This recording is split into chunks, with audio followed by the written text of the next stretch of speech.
And away we go. So, yeah, let's just see what's been sent in the group chat by either me, Eric, or Risk, and see where these discussions go from there. All right, so I've sent a link to a YouTube video by Green and Pleasant. The title reads, "The Secret Plan to Put Britain Under 24/7 Surveillance." I had to watch this video at least once, and what I roughly understand is from that YouTube video, which is a couple of days ago.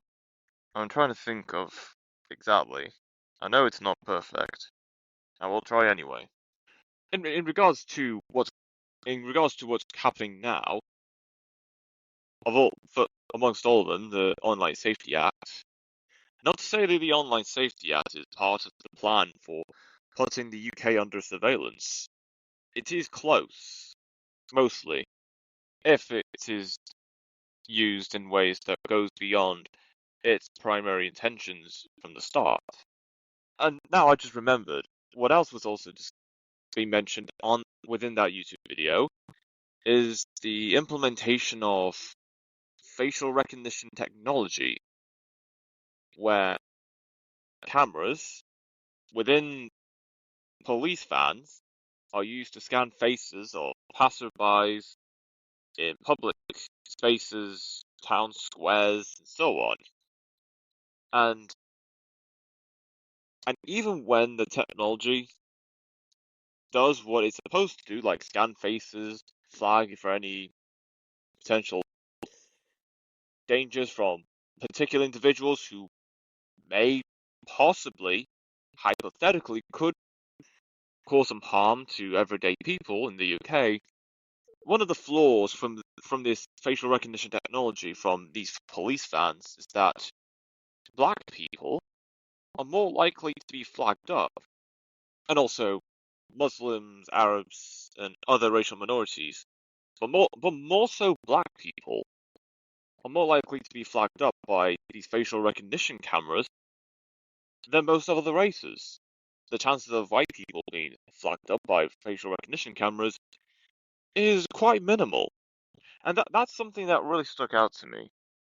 Whilst we know that the technology for facial recognition and flagging people up does work, there's a particular sensitivity level that kind of goes a bit too far to the point of flagging up people that may not have any intention nor capability of doing any harm to anyone or anything. One of the most notable cases is the black guy that was flagged up by facial recognition cameras.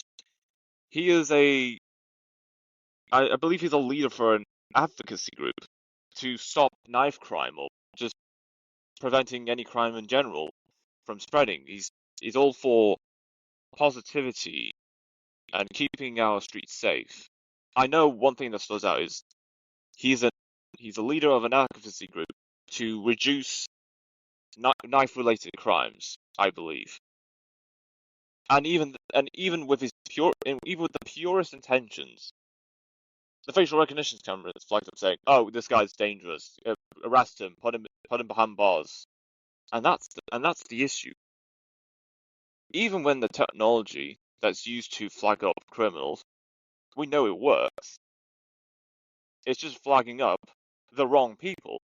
So now begs the question: how can we trust this surveillance technology if the chances of them flagging up anyone is higher for certain groups of people than other groups of people? And especially if it's going to be flagging up people that neither have the intention nor capabilities of causing any harm to anyone or anything in public spaces to begin with. And whilst I'm never going to be such a victim of such flagging, that does not mean it doesn't exist. It does exist for other people, and some people are more likely to be victims of this unfortunate crossfire surveillance crossfires than most other people. Even when there's going to be people raising awareness about how such technology like this could cause problems like I've just mentioned from what I've fully remember from that YouTube video. It is worrying how much reliance authorities and people in everyday life are relying on technology to make their jobs and lives easier. And I don't blame people trying to find ways to cut corners, trying to find ways to streamline means of production. That does not mean that it is used to replace or be an outright replacement for all work that exists today. AI should be a substitute. It should act as a backup in the event when humans aren't around to do the work that they're supposed to be doing. The only way that AI could replace us is if the business owner and executives decide that we should replace the human workers with AI to streamline our means of production, their means of production. And of course, AI can do, as it stands, some of the jobs that we do now. It certainly will be argued, no doubt, that the capability of AI in general it's not that good. We all know that. Even if AI does have the ability to think of something in fractions of seconds, that does not mean it is in any good position to do any of our jobs in the most efficient ways possible. There is a long way to go. It's still a long way to go until we can achieve that. All right. Next, I sent a Instagram reel about something about water expanding and then the icebergs and how that's all going on and such. I'll just play the audio for you and see what happens from there. Said, let's think about the fact that we are being told that all of the sea levels are rapidly rising. But did you know that roughly 90% of icebergs are actually underwater? So you're only seeing the tip of the iceberg. That's where that saying comes from. So if all of these icebergs are melting and all of the ice around the world is melting, then how would the sea levels be rising if most of the ice is underwater? And let's just say my train of thought is completely wrong. Well, are the sea levels rising? No. That's why Miami is one of the fastest growing cities in the entire world. That's why Dubai decided to build most of its city on the water, in the ocean.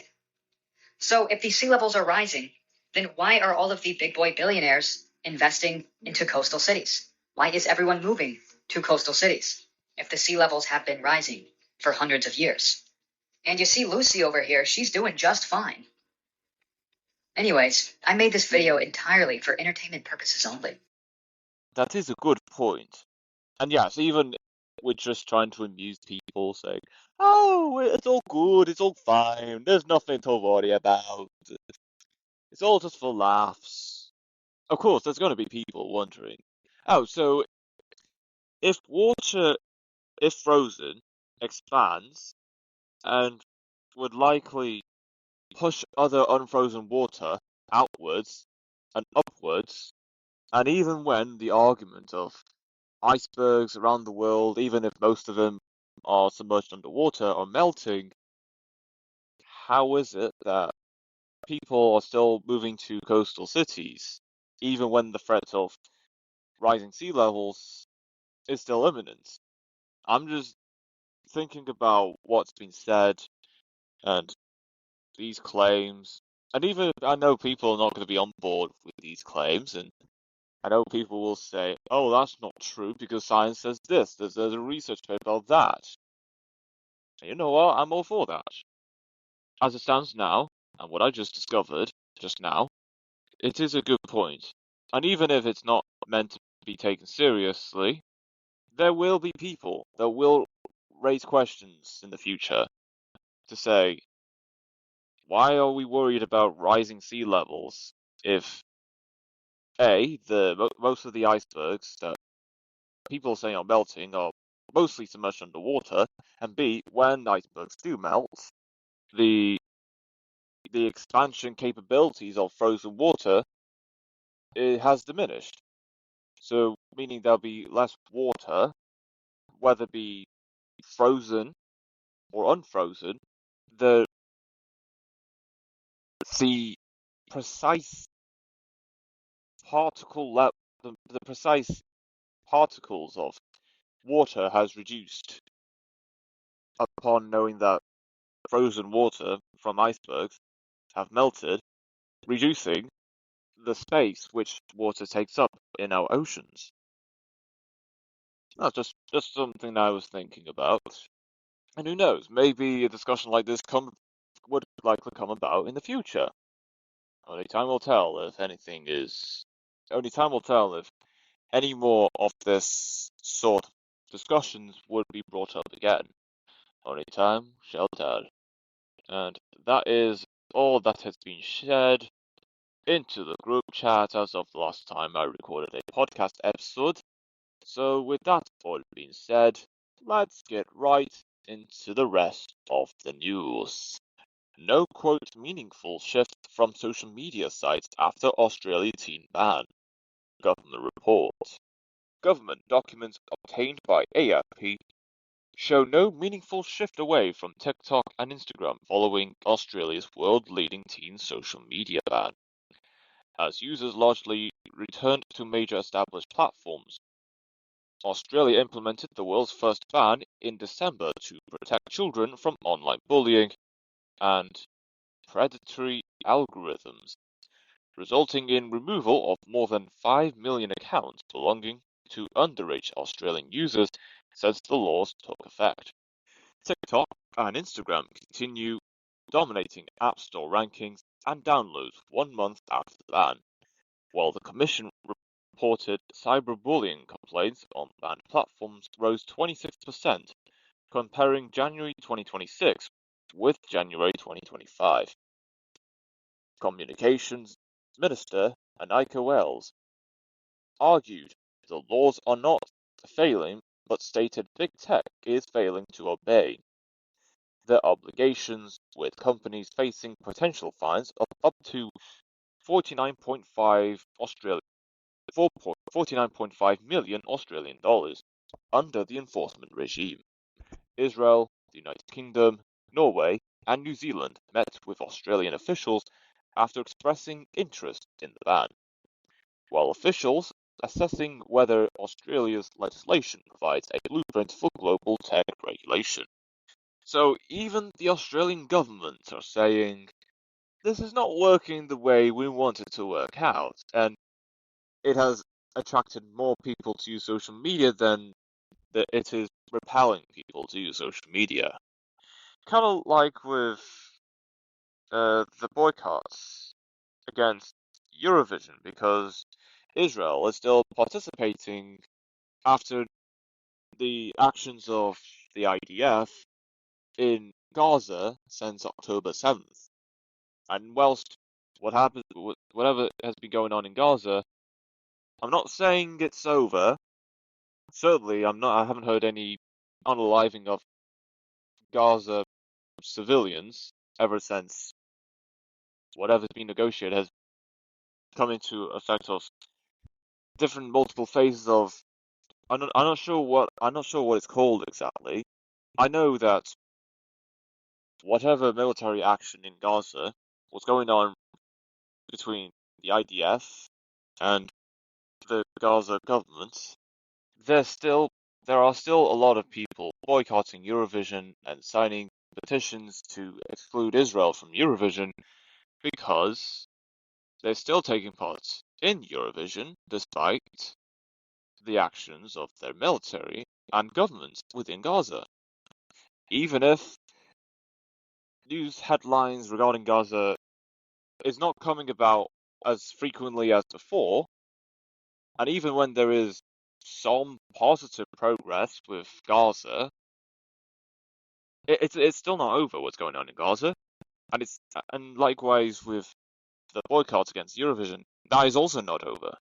And I know in the first year of Eurovision since October 7th, I've heard that there's a couple of Eurovision fans saying they're going to boycott the contest to show that the effects of Israel still taking part in Eurovision would be a negative effect on the contest. Only to find out the viewing figures for that year's contest in Malmö, there's a slight increase than the previous year. That's the point I'm making. That's not to say you shouldn't speak out about atrocities and other concerning events that's going on in today's world.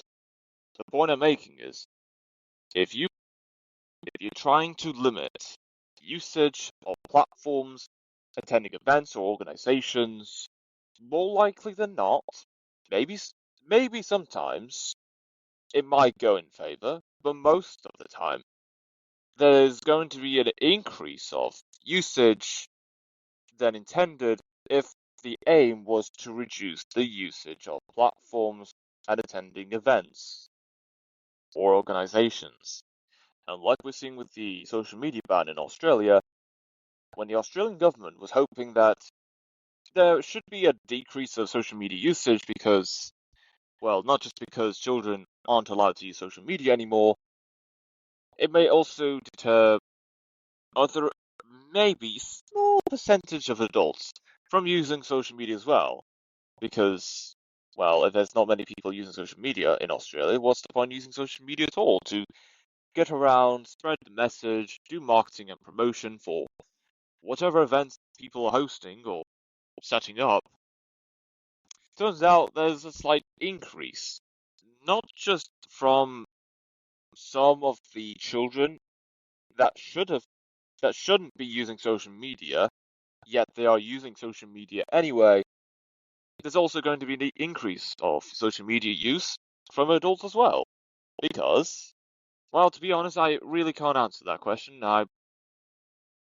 I'm not sure completely, even if I try to get an understanding for the situation. It is obvious to us that it is not easy to just simply ban social media use, mainly for children. How will this ban go into place? How will the standards, the regulations, and the verification checks work for knowing if a user is of legal age in Australia or not? If social media platforms do find out that there are children are using social media, we know that the options for social media platforms to do is deactivate accounts or outright ban, but mostly deactivate the accounts, at least temporarily, until the children that are users on social media until they become of age where they are allowed to use social media. And also VPNs. Everyone's using VPNs these days to get around verification checks and standards, laws. Like even if within Australian internet and even within the Australian internet environment, Australians are going to use VPNs, switch to another country to say, hey, I'm a user in Japan, South Africa, Brazil, Argentina, as means to get by with, to get by from the Australian laws that prevents children from using social media platforms. What's the laws and capabilities in regards to what's my Apple Watch doing? What's the standards? What's the regulation? How can governments tell if there are users within Australia that aren't using VPNs and Australian users that do use VPNs? Don't think it'd be easy to just say, oh, you're not allowed to use social media. What if, again, people are going to use VPNs to get by these bans and restrictions, and even if they do work, which they do, switching to another country, how would national governments get by that? How do you get by with preventing your own citizens from using platforms even when using VPNs to say they are based in another country. Now, I'm not sure if there's any discussions by any government around the world. I will say there should be an experts cabinet be put in place, not just to say, oh, we can go ahead with this. There should be an experts cabinet in industry sectors to say, from my experience in the sector, I don't see how this would be viable. A lot of these politicians that are in government right now, most of the time, not always, most of the time, they don't have a clue about what they are proposing, nor how will they be executed practically. Of course, there will be a few politicians that do know or have knowledge in particular sectors, as mostly in the realms of the economy. Otherwise, outside of that, I don't see how anyone in whatever position of power has any knowledge or experience in regards to any of the industrial sectors or working industries and how these policies that they're wanting to pass will practically be implemented once it does pass. They just don't have a Scooby about it. They don't these people in power, they don't know what they're on about. Even if they do make out as saying, oh, we know what we're talking about, this is the problem, and this is how we're going to solve it. The execution is just as important, if not more important, than the intention in the first place. Celebrities backing provocative project slingshot campaign to end gas chambers for pigs. A provocative campaign has launched on the London Underground by Project Slingshot, aiming to bring to light the secretive practice of slaughtering pigs in gas chambers. Supported by comedians Diane Morgan, Jen Brister, and Shabazz Ali, TV's Dr. Amir Khan, and TV personality and athlete Matthew Pritchard. The ads challenge the industry's claim that CO2 gassing qualifies as humane slaughter. Each high-profile supporter dismisses the claim in their own words and lands with the same conclusion. I don't buy it, Diane Morgan says. I look up humane in the dictionary, and I have to say, gassing didn't come up. Other well-known supporters of the campaign include comedian Simon Amstel, author and historian Rutger Bregman, actor Sir Mark Rylance, Meat Free Monday founders Paul Merry and Stella McCartney, and Neil Duncan, Jordan MP, who said, we've been told for decades that CO2 gas chambers are humane. The pigs screaming inside them tells a different story. I don't buy it. The public doesn't buy it. Westminster shouldn't either. Ban them. In England and Wales, 90% of pigs are slaughtered inside CO2 gas chambers, which according to a 2025 report by a government advisory board body, causes severe pain, fear, anxiety, and respiratory distress. The government's December 2025 animal welfare strategy announced a phase-out of CO2 gassing for pigs. But Project Slingshot, the group behind the campaign, believes the commitment is little more than hot air. They have accused the government of capitulating to an industry driven by profits, not welfare. Project Slingshot's co-founder, Naomi Howlum, said, despite the evidence that pigs experience severe pain and distress and die gasping for air, the industry asks us to believe that they kill pigs in gas chambers not because it is cheap, but because it is humane. We simply don't buy it. This has all the hallmarks of industrial-scale gaslighting. It seems that while the pigs get gassed, the rest of us get gaslit. Well played. That's a good play on words there. So Mark Rylance said, "We're killing 9 out of 10 pigs in gas chambers. The government knows it causes pain and fear. The industry knows we'd object if we knew, so they make sure we didn't." Wow. Very well said. Absolutely. And whilst I will say that there will come a point where a life of an animal does come to an end, whether it be naturally or if the unaliving of said animal is planned out. Not saying I support it, it's going to happen at some point. If there is going to be ways of unaliving animals in the most humane ways possible, how is that going to be made possible? Or will there be people that will turn the other way? They're not going to look into other humane methods of unaliving animals because that's not what drives the profits up. A lot of people knows this. Oh, I know a lot of people would know this by now. And if not, they certainly will. They will find out eventually. Now, I will end off by saying, whatever this campaign is, and what it aims to do, hopefully their objectives are met. And it does make a difference. It's not going to be instant. It will take a while. It shall be achieved at some point. Question is, how long until this method of slaughtering pigs becomes unprofitable?